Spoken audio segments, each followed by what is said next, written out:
이제 비언어적인 요소에 대한 부분들에 대해서 잠깐 살펴봤고요. 이제 언어적인 요소에 대해서 한번 갈게요. 저희가 비언어적인 요소 같은 경우에는 이제 시각적인 부분으로 보여지는 부분들, 청각적인 부분으로 보여지는 부분들, 뭐 이러한 부분들이 조금 비언어적인 요소에 들어갔다라고 봤을 때, 언어적인 요소 같은 경우에는 이제 정말 단어적인 요소라고 보시면 될 것 같습니다.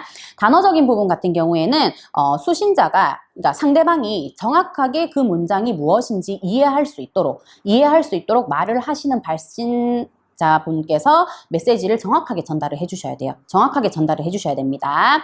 뭔가 조금 조직적인 사고력을 바탕으로 분명하고 조금 쉬운 어휘를 선택을 해주시는 것이 중요하고요.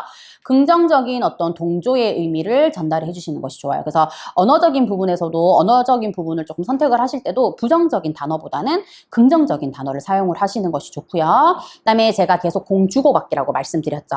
커뮤니케이션에서 언어적인 요소 같은 경우에는 내가 질문을 했으면 어떻게 그분이 다시 재진술을 할 수 있도록, 피드백이 돌아올 수 있도록 그렇게 흐름이 자연스럽게 주고받을 수 있는 관계를 형성을 해주시는 것이 중요하다라는 것을 이야기를 하고 있어요. 그 다음 넘어가시면 이제 적극적인 경청이죠.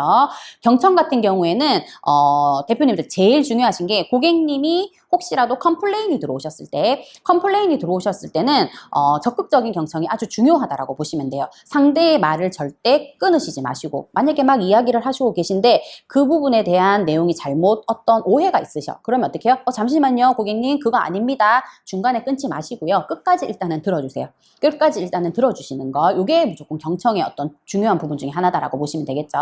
상대가 뭔가 조금 말을 하고자 하는 의미를 전체적으로 이해를 해주시는 것이 중요하고요.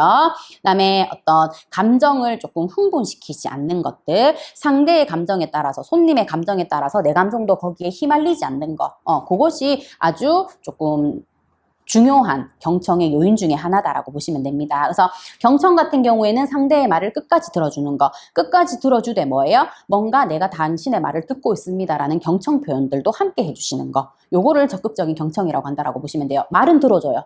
말은 들어주지만 막 다른 일을 하시면서 들어주시거나 아니면은 계속 다른 곳을 쳐다보면서 딴 생각을 하시면서 들어주시는 것 같아. 상대가 더 기분 나쁘실 수도 있다라는 거죠.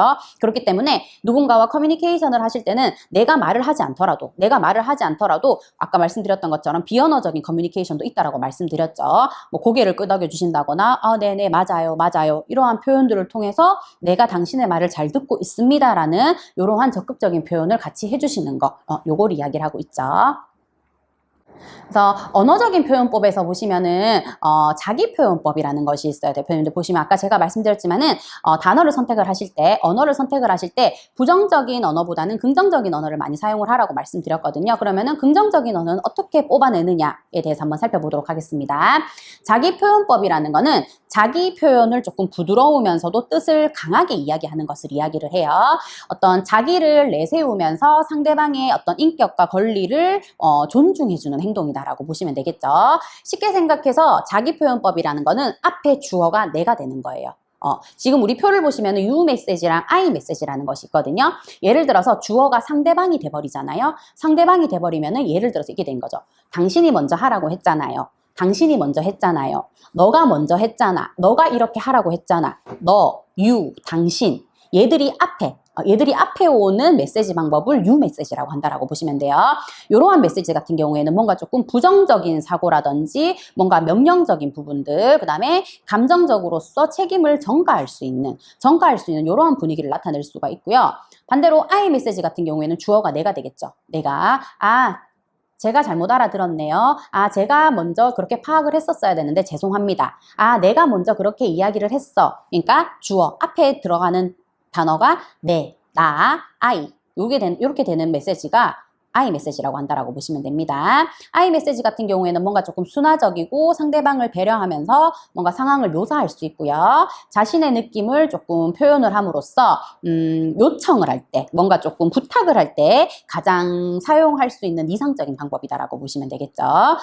그다음에 넘어가도록 할게요. 그 다음 쿠션 화법입니다. 쿠션 화법 같은 경우에는 이제 요것도 마찬가지로 뭔가 조금 부탁을 할 때 많이 사용을 하는 화법이라고 보시면 되는데, 저희가 쿠션이 어때요? 쿠션이 이렇게 말랑말랑하죠. 말랑말랑하죠. 그래서 부탁을 하기 전에 혹시 이거 좀 도와주실 수 있으세요? 이거 좀 도와주시겠습니까? 그냥 이렇게 이야기를 하는 것보다 앞에 말랑말랑한 합법을 사용을 해주시는 거죠. 죄송합니다만 뭐 좀 해주실 수 있겠습니까? 안타까우시겠지만 뭐 유감이시겠지만 수고스럽겠지만 번거로우시겠지만 공고롭게도 뭐 좀 해주실 수 있으실까요? 해주시겠습니까? 이렇게 앞에 퐁신퐁신한 쿠션을 이용한 어떤 합법, 응대 합법을 쿠션 합법이라고 한다라고 보시면 됩니다. 그 다음 플러스 합법이에요. 플러스 합법 같은 경우에는 이제 말 그대로 뒤에 플러스가 들어가는 거예요. 이거는 인사를 할 때 가장 많이 사용하는 멘트라고 보시면 되거든요. 그냥 안녕하세요 보다는 안녕하세요 좋은 아침입니다. 안녕하세요 어머 오랜만에 오셨네요. 안녕하세요 인상이 참 좋으시네요. 안녕히 가세요 즐거운 여행 되세요. 감사합니다 행복한 여행 되세요. 이런 것처럼 인사 뒤에 뭔가 친근감을 주는 플러스적인 요인을 사용을 하는 것을 플러스 합법이라고 한다라고 보시면 되고요. 그 다음 넘어가셔서 yes but 합법이에요. yes but 합법 같은 경우에는 우리가 이제 대표님들 컴플레인 응대할 때 가장 많이 사용하는 합법이라고 보시면 되거든요. 요 같은 경우에는 고객의 어떤 이야기에 일단은 긍정 표현을 사용해요. yes, 일단은 yes. 하지만 반론을 부드럽게 말하는 합법이라고 생각을 하시면 돼요. 예를 한번 들어볼게요, 대표님들. 이거 왜 이렇게 비싸요? 라고 고객님이 이야기를 해요. 이거 왜 이렇게 비싸요? 라고 고객님이 이야기를 할 때 대표님께서 그거 비싼 거 아닙니다. 이렇게 이야기해버리시면은 더 기분이 나빠지실 수 있다라는 거죠. 일단은 좋은 올바른 표현을 살펴보시면은 일단은 고객님 말에 yes를 해요. 네, 가격이 조금 비싸죠. yes. but. 그러나 그래도 품질은 예전 품질보다 훨씬 더 뛰어납니다. 이런 식으로 응대를 해주시는 것이 yes but 합법이라고 한다라고 보시면 돼요. 그래서 일단 고객님에게 뭔가 이제 컴플레인이 들어왔거나 부정적인 어떤 멘트를 들었을 경우에는 아니요, 아닙니다. 저희는 절대 그러지 않았습니다. 단호하게 말씀하시지 마시고요. 일단은 네, 맞아요. 고객님 말이 맞네요. 많이 기분 나쁘셨겠네요. 일단은 yes 해주세요. yes 해주시고 but. 그러나 저희 입장은 그런 게 아니었는데 뭔가 오해가 있으셨던 것 같습니다. 라고 이렇게 조금 부드럽게 응대해주는 합법을 yes but 합법이라고 한다라는 거 요걸 이야기를 하고 있습니다. 요거는 대표님 보시면 이게 제가 이제 인터넷에서 이렇게 재미로 이렇게 올라온 그 사진들을 몇 개 캡처를 해봤거든요. 어떤 분이 이렇게 소개팅을 하고 카카오톡을 보냈대요. 영화 보러 갈래요? 하니까 이제 그 상대방 여자분이 그날 약속이 있어요 라고 했대요. 그분이 아직 언제라고 얘기 안 했는데요. 이렇게 대답을 했다라는 거예요. 그 다음 이제 옆에 이미지를 보시면은 이제 선배분이 이제 친한 친구분이구나. 친한 친구분들끼리의 대화인데 이따 저녁에 맥주 콜 이렇게 보내죠. 근데 이제 여자분이 이야기하죠. 나 술 끊었어. 이렇게 이야기해요. 그래서 그럼 저녁 먹을래? 라고 물어보니까 미안 나 저녁도 끊었어. 라고 이야기하죠. 그래서 남자분이 그럼 영화라도 볼래? 트랜스포머 재밌어 보이던데 라고 하니까 뭐예요? 여자분이 미안 나 영화도 끊었어. 이렇게 이야기를 해버리는 거죠. 이렇게 이야기를 해버릴 경우에는 상대방이 사실 너무 기분이 나쁘실 수 있다라는 거서 올바른 커뮤니케이션은 아니다라는 거죠. 이렇게 만약에 이렇게 대답이 왔는데 내가 상대와 같이 뭔가를 하고 싶은 생각이 없다라고 할 경우에는 어떻게 해요? 일단은 yes. 영화 좋죠. 영화 좋지. 그런데 어떡하지? but. 그러나 내가 그날 다른 선약이 있어. 아니면은 yes. 나도 그러고 싶은데 but. 근데 그날은 내가 시간이 조금 안 될 것 같아. 이런 식으로 뭔가 조금 그 대답을 긍정적으로 표현해주지 못할 때, 그 대답을 긍정적으로 표현해주지 못할 때도 이렇게 yes but 답법을 사용을 하셔서 이렇게 이야기를 해주시면은 상대방이 조금 기분이 좀 덜 나쁠 수 있는 그런 커뮤니케이션이 될 수 있다라는 것을 이야기를 하고 있습니다. 호감을 주는 응대합법 살펴보시면은 이게 if 합법이 있어요. if 합법. 그 다음은 이제 if 합법인데 if 합법 같은 경우에는 if가 만약이죠. 만약. 예를 들어서 이렇게 그림으로 제가 나타내 봤는데 김대리 조금만 더 꼼꼼하게 해주세요 라고 하기보다는 if. 만약 김대리가 조금 더 꼼꼼하게 해주면은 우리 부서에 조금 도움이 될 수 있겠어. 그러면 어떻게 해요? 김대리님이 조금 더 기분이 좋아지셔가지고 네 알겠습니다. 제가 노력하도록 하겠습니다. 이렇게 될 수 있다라는 거죠. 그래서 대표님들께서도 이제 상대방 어떤 직원분들이라든지 가족분들이라든지 이제 누구에게 뭔가 업무적인 부분으로 조금 부탁을 하셔야 될 때 그럴 때는 이거 좀 해, 저거 좀 해, 빨리 가서 저거 좀 해결해 이렇게 하시지 마시고요. if 합법. 만약에 네가 이걸 조금 잘해주면은 내가 조금 고객님을 응대할 때 좀 수월하겠어. 이런 식으로 if 합법을 사용을 해주시는 거 이거 중요한 합법이다라고 보시면 되고 뭔가 원활한 커뮤니케이션을 하기 위해서 이점을 말해주시는 거예요. 이점.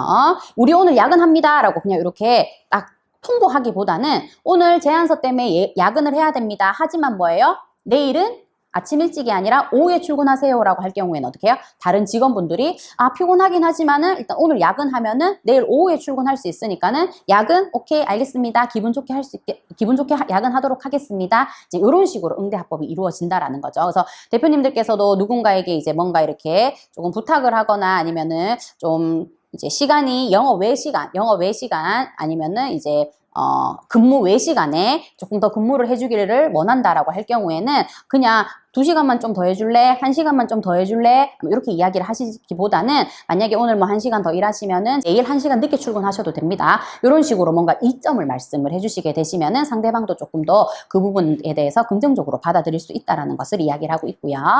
그 다음 보시면은 이제 원활한 어떤 커뮤니케이션을 하시기 위해서는 대표님들 이 언어적인 부분, 말투가 나의 습관이 되도록 해주셔야 돼요. 습관이 해주셔야 되는 것이 중요한데 습관이라는 거는 나도 모르게 무의식적으로 튀어나오는 것이기 때문에 내가 아무리 뭔가를 조금 잘하려고 이렇게 이미지를 형상을 하더라도 나도 모르게 튀어나오는 부분 때문에 또 이미지가 마이너스가 되시는 경우들이 있거든요. 그렇기 때문에 항상 연습을 통해서 뭔가 긍정적인 어떤 언어적인 표현 부분들이라든지 비언어적인 표현들이 습관이 될 수 있도록 해주시는 것이 중요하다라는 거. 사진을 한번 살펴보도록 하겠습니다. 보시면은 이게 이것도 습관인데 보시면 대표님들 부정적인 습관을 가지신 분과 긍정적인 습관을 가지신 분들이 있어요. 그리고 앞에 그림이 있죠.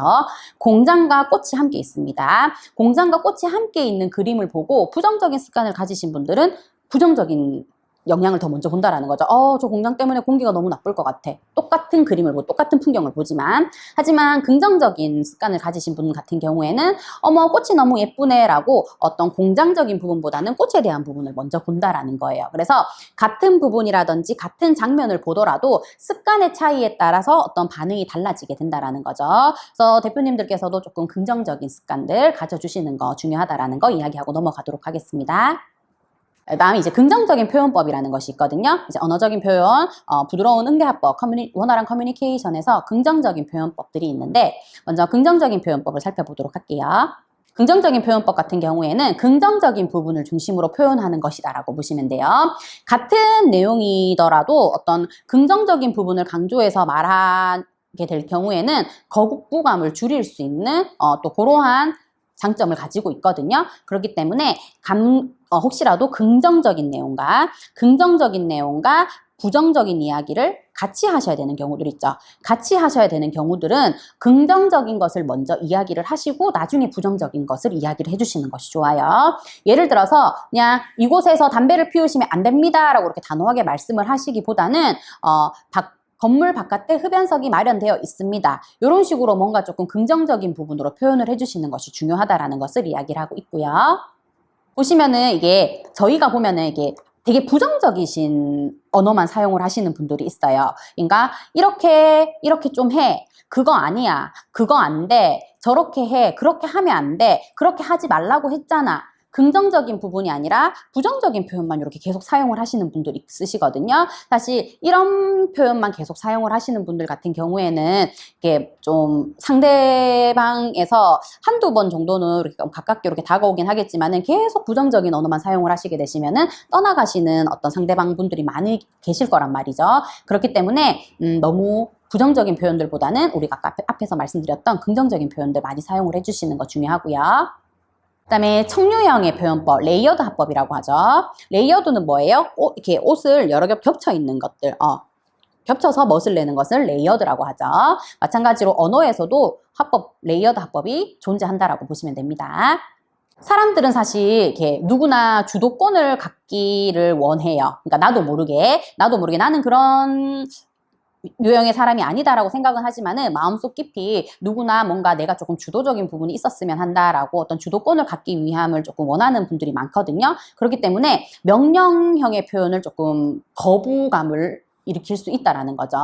그러니까 상대방이 뭔가 내 부탁을 듣고 스스로 결정해서 따라올 수 있도록 어떤 상대방의 의견을 구하는 표현이라고 보시면 돼요. 그러니까 이거 같은 경우에는 레이어드 표현, 청유형의 표현 같은 경우에는 물음표로 끝나는 거라고 보시면 돼요. 물음표. 이거 해, 저거 해. 명령형이 아니라 조금만 기다려줘, 조금만 기다려주세요가 아니라 뭐예요? 조금만 기다려주시겠습니까? 라고 물음표. 그럼 어떻게 해요? 기다리실 거면 상대방이 기다려 주실 거고요. 상대방이 만약에 기다리기 싫다라고 하실 경우에는 미안한데 나 어떤 일 때문에 기다릴 수가 없어 라고 이렇게 이야기를 하시겠죠.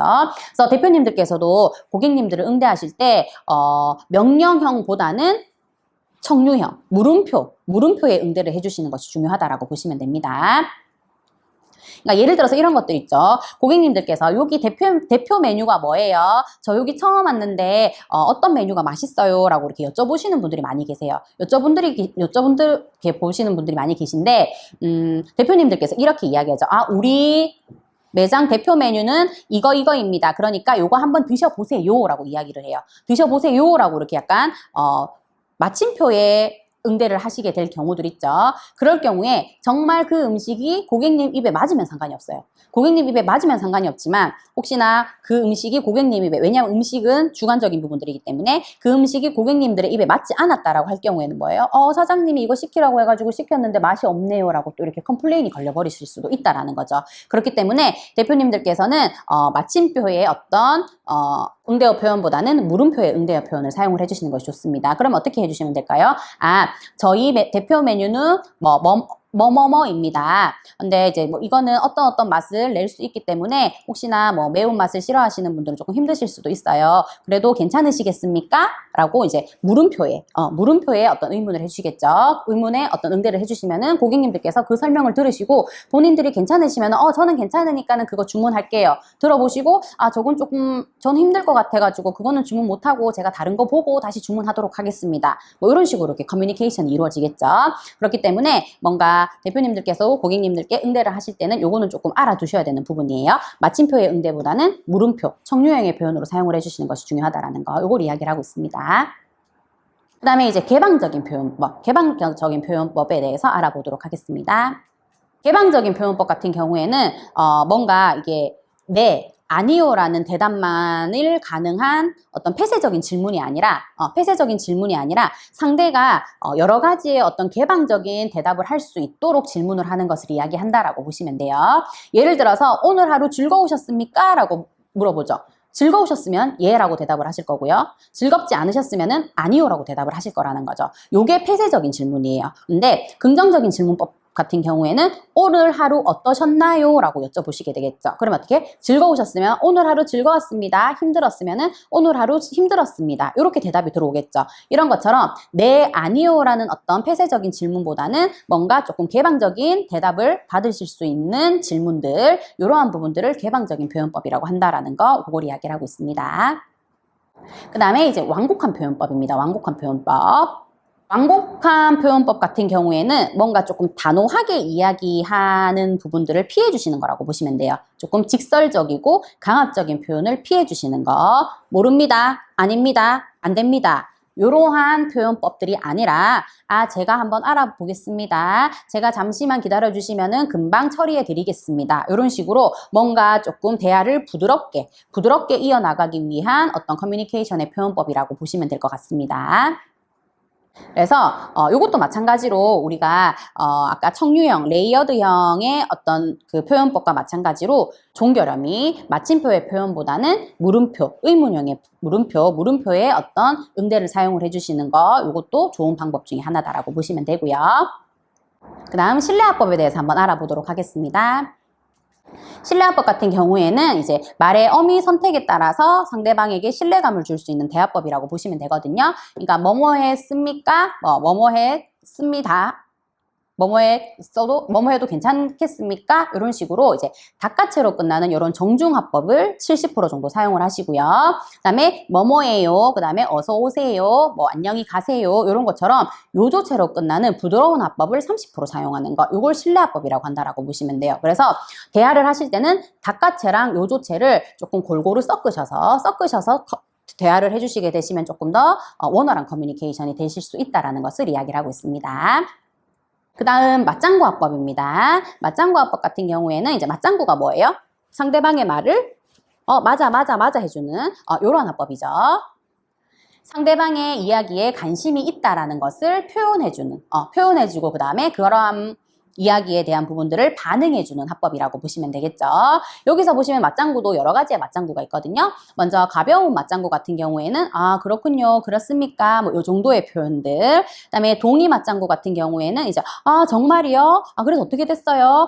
과연 어떨까요? 이런 식으로. 그다음에 이제 정리, 피드백의 맞장구들 있죠. 상대가 나한테 어떠한 것을 이야기를 했을 때 하고 나서 그 말을 정리해서 다시 한 번 더 상대방한테 이야기하는 거죠. 그래서 그 말씀은 뭐뭐라는 것을 이야기를 하시는 거죠 라고 다시 한 번 더 상대한테 상대가 했던 말을 이야기해 주는 거, 이러한 것을 정리의 맞장구, 피드백의 맞장구라고 하고요. 그 다음에 재촉의 맞장구라는 것이 있어요. 재촉의 맞장구라는 건 막 재촉하는 거예요. 그래서 어떻게 됐어? 그래서 그 다음은 뭐야? 뭐 이렇게 막 맞장구 쳐주는 부분들 있죠.